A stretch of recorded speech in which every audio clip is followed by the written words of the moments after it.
We've all been told that the secret to achieving our goals is just to have more self-discipline. But what if that whole idea is actually a trap? Today, we're going to dig into a totally different approach. The key to getting things done isn't about trying harder, it's about making it harder to fail. You know that feeling, right?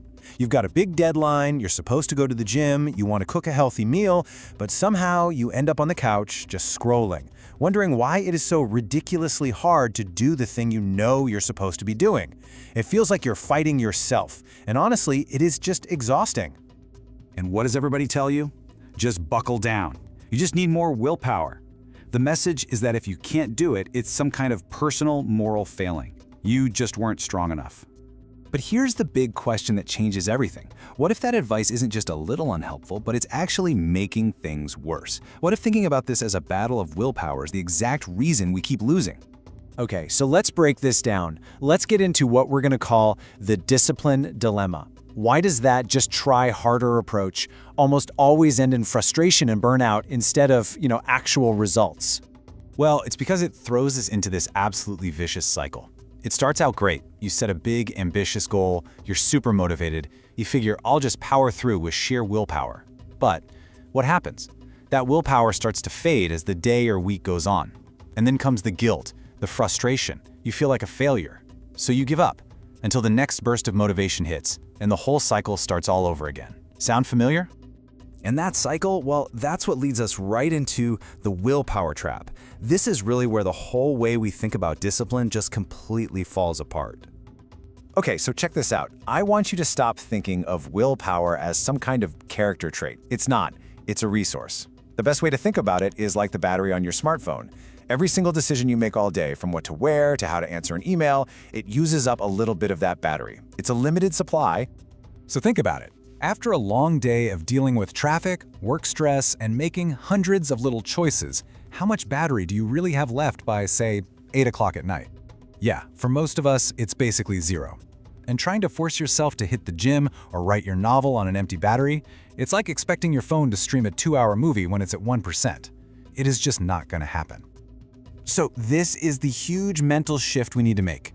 The myth is that we have to force ourselves through sheer will, that we just need to be stronger. But the reality? The goal is to make the things you want to do effortless. It's not about being a more disciplined person, it's about having a smarter system. Discipline isn't a character trait you're born with, it's the result of the environment you create. So if forcing our way through it isn't the solution, then what is? Well, it's about becoming an architect of your own environment. It's all about designing a space around you, where making the right choice is actually the easy choice. And the system for doing this is actually incredibly simple. It's just 3 steps. 1, you identify your goal. Pretty easy.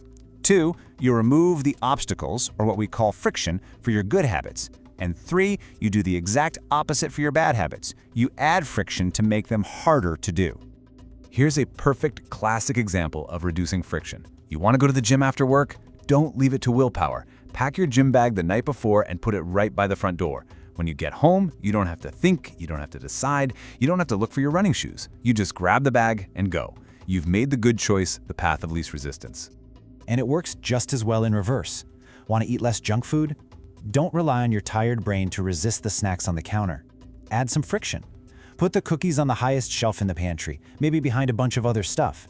That tiny bit of extra effort it takes to get them is often more than enough for your brain to just go, never mind. So, you see what we're doing here?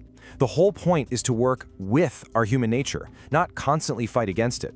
We're moving beyond this old school idea of brute force and into a much smarter and frankly more compassionate way of getting things done. This new mindset is a complete game changer.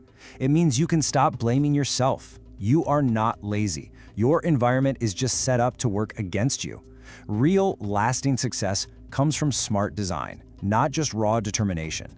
The goal is to make the right choice the easy choice, to automate your good decisions so you barely even have to think about them.